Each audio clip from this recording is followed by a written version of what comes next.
Herkese merhabalar, kanalıma hoş geldiniz. Bugün sizlere kolay ve pratik bir şekilde hazırlayabileceğiniz kat kat tel tel ayrılan börek tarifiyle geldim. Sizlere çok bekletmeden hemen tarife geçiyorum.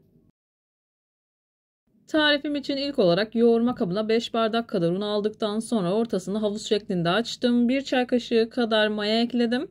1 tatlı kaşığı kadar tuz ekledikten sonra göz kararı olacak şekilde yavaş yavaş su ilavesi yaparak hamurumu yoğurmaya başlıyorum.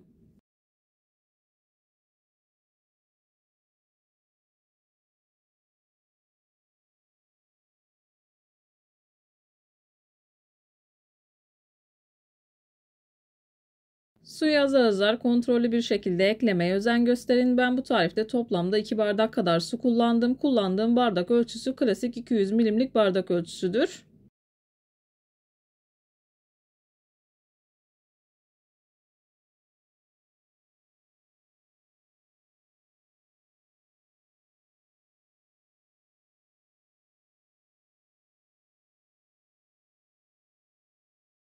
Hamuru bir süre yoğurma kabında yoğurup toparladıktan sonra masada yoğurmaya devam ediyorum. Hamurumuzun orta sertlikte bir hamur olması gerekiyor.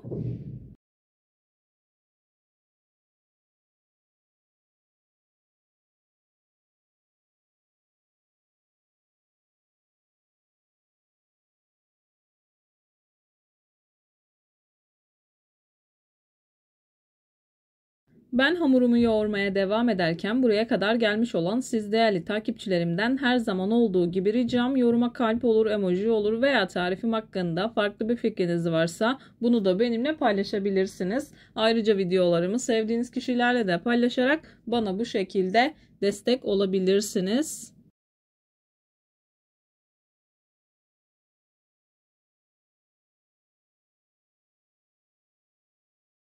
Hamuru masaya aldıktan sonra yaklaşık bir 4-5 dakika kadar hamur özlü bir hal alıncaya kadar hamuru yoğuruyorum.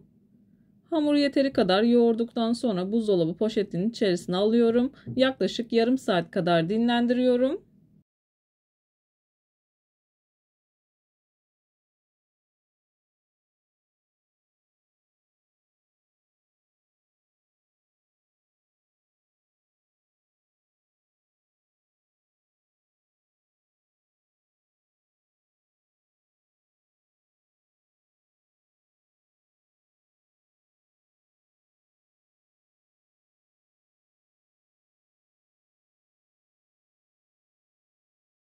İsterseniz hamuru poşetin içerisinde değil de yoğurma kabının içerisinde de dinlendirebilirsiniz. Hamuru yarım saat kadar dinlendirdim. Poşetin içerisinden çıkartıyorum. Göz kararı olacak şekilde parçalara ayırıyorum. Ben bu tariften toplamda 12 adet beze elde ettim.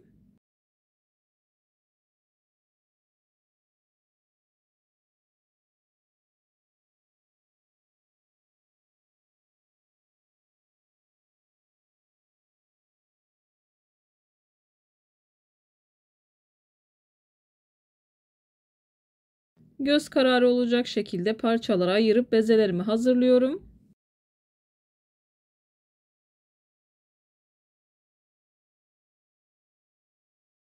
Videolarımda yapmış olduğum tariflerin elimden geldiği kadarıyla püf noktalarını vermeye çalışıyorum ama yine de aklınıza takılan herhangi bir şey olursa yorumlara yazarsanız gördüğüm zaman sizlere dönüş sağlarım. Yine aynı zamanda videonun altındaki açıklama kısmına malzeme listesini tam not olarak ekleyeceğim. Dilerseniz oradan da bakabilirsiniz.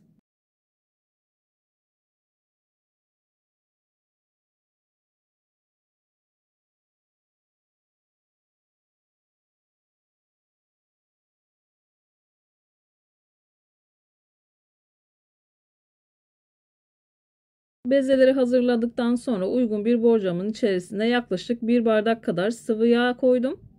Bezeleri bu şekilde içerisine koyup yağ buluyorum. Ayrıca isterseniz 100 gram kadar tereyağı eritip karıştırabilirsiniz. Bezeleri yağın içerisinde yaklaşık yarım saat kadar dinlendirdim. Masayı yağladıktan sonra yavaş yavaş açıyorum. İlk etapta pasta tabağı büyüklüğünde açıp kenara alıyorum.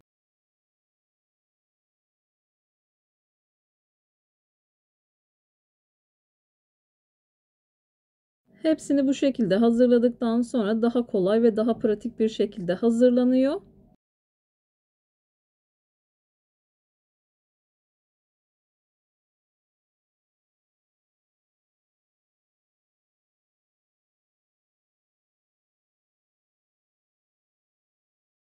Pasta tabağı büyüklüğünde açtıktan sonra hepsini kenara alıyorum. Yavaş yavaş açıyorum. Çok az çekiştirerek açıyorum. Kullandığınız unun baklavalık ve böreklik olmasına dikkat edin. Öyle çok açılmasına gerek yok. Açabildiğim kadar açıyorum. Ufak tefek yırtılmalar olabilir. Kesinlikle önemli değil zaten katladığımız için. Katmer katlar gibi katlıyorum. Kenara alıyorum. Diğerlerini de aynı şekilde hazırlıyorum.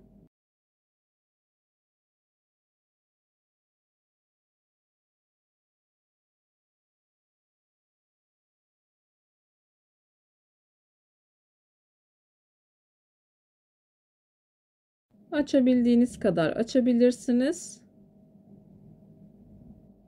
Katlarken mutlaka aralarına tekrardan yağ sürün. O an elimin altında tereyağı olmadığı için ben tereyağı kullanmadım. Yağı tereyağı ile karıştırırsanız tabii çok daha lezzetli olacaktır. Yeteri kadar açtım. Videoda görüldüğü gibi katlıyorum. İç harcı olarak ben peynir kullanacağım. Dilediğiniz iç malzeme ile bu böreği hazırlayabilirsiniz. Elimle çok az büyüttükten sonra bu şekilde yuvarlıyorum. İç harcını yerleştiriyorum. İlk etapta zarf gibi katladıktan sonra yuvarlak bir forma getiriyorum. Yağlı kağıt serdiğim tepsiye alıyorum.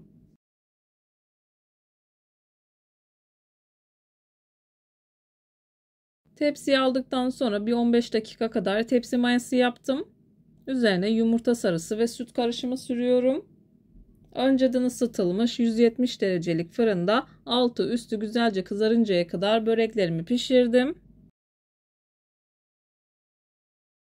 Böreklerim fırından çıktı. Gördüğünüz gibi çok güzel bir şekilde kızardılar. İnanılmaz lezzetli oldular. Sizler böreğin güzelliğini izlerken bu arada ben de videonun sonuna gelmek üzereyim. Sizlere veda edeyim.